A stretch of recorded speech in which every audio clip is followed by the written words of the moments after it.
Hello everyone. अब हमारे पास एक नया टॉपिक है जो कि नर्वस सिस्टम। तो nervous system types of neurons एक इम्पॉर्टेंट टॉपिक है।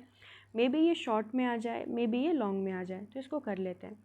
Nervous system is a complex network of specialised cells and tissues that plays a crucial role in controlling and coordinating the body functions.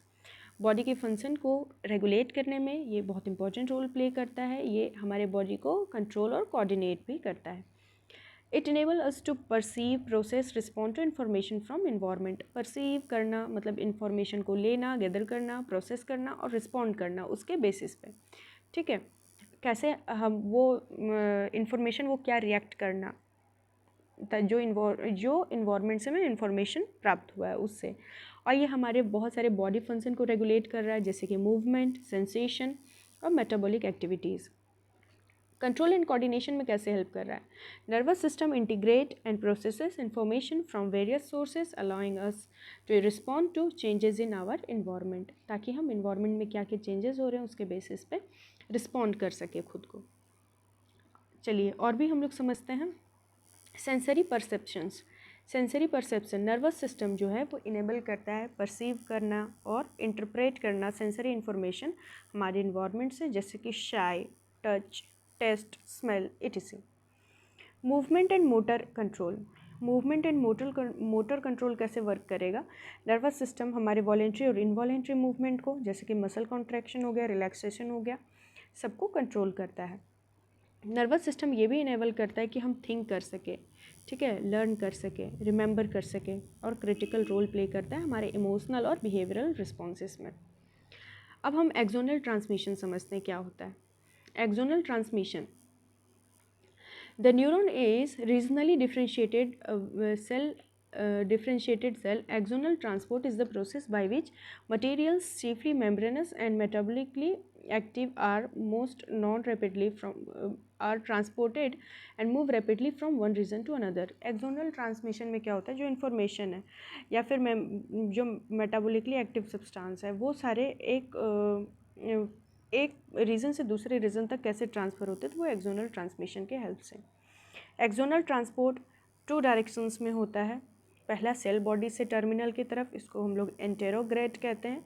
जो cell body से terminal की तरफ जाए तो उसको हम लोग एंटेरोग्रेड कहेंगे, ठीक है।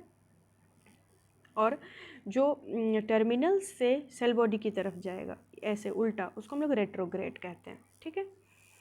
Many proteins made in cell body must be transported to axonal terminal. Prepare axolemma for gated ion channel proteins as enzymes और neurotransmitters. बहुत सारे प्रोटीन्स जो हैं वो भी ट्रांसफ़र होते हैं इसी के हेल्प से।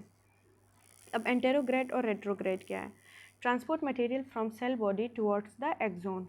सेल बॉडी से एक्सोन की तरफ जब प्रोटीन जो मतलब जिस प्रोटीन के हेल्प से जा रहा है वो है काइनेसिन।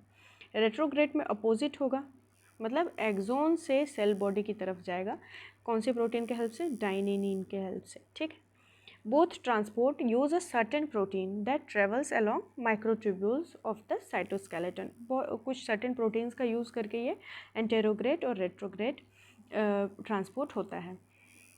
टाइप्स ऑफ एक्सोनल ट्रांसमिशन में आएगा, पहला है फास्ट एक्सोनल ट्रांसमिशन, दूसरा है स्लो एक्सोनल ट्रांसपोर्ट या फिर ट्रांसमिशन भी कह सकते हैं। It relies on the motor proteins, जैसे कि काइनेसिन, डाइनेनिन के बेसिस पे ये डिपेंड करता है, जो कि माइक्रोट्यूब्यूल से बाइंड करेगा और मेम्ब्रेन के बाउंड ऑर्गेनेल के साथ ये मूव करेगा, ठीक है। ये बाई डायरेक्शनल होता है नेचर में, जो कि हाई स्पीड के साथ, जैसे कि 200 to 400 mm पर डे के स्पीड से वो मूव करेगा। स्लो एक्सोनल ट्रांसपोर्ट में क्या होता है? मूवमेंट होता है साइटोस्केलेटन प्रोटीन का, सॉल्युबल प्रोटीन का स्लोअर रेट पे। स्लोअर रेट क्या है? 0.2 to 0.8 mm। अब axonal transmission process by which electrical और chemical signals travel down axon of the neuron, मतलब यहाँ से जो इन्फॉर्मेशन हमें गैदर हो रहे हैं, ये इन्फॉर्मेशन को हम लोग कैसे साइनेप्स के थ्रू इसके जो एक्सोन टर्मिनल है वहाँ तक पहुँचाएंगे। ये एक न्यूरॉन का डायग्राम है, इसको भी बना लें। अब क्लासिफिकेशन ऑफ न्यूरॉन्स अगर हम देखें तो पहला है यूनिपोलर, दूसरा है बाइपोलर, तीसरा है मल्टीपोलर। तो यूनिपोलर के अंदर हम देख रहे हैं कि इसका डेफिनेशन क्या है? Neurons with unidirectional flow of information. यहाँ पे यूनिडायरेक्शनल फ्लो ऑफ इन्फॉर्मेशन ही होगा। इसमें एक एक्सोन है और एक डेंड्राइट है, सिर्फ एक एक्सोन और एक डेंड्राइट्स है, ठीक है। कॉमन इन वर्टिब्रेट, ये वर्टिब्रेट्स में कॉमन होता है, और इनवर्टिब्रेट्स ऑफ एम्ब्रियोज के इनवर्टिब्रेट्स में भी कॉमन होता है। बाइपोलर में क्या है, स्पिंडल शेप का होगा जिसमें डेंड्राइट होता है एक एंड पे और एक्सोन होता है अदर एंड पे, ठीक है।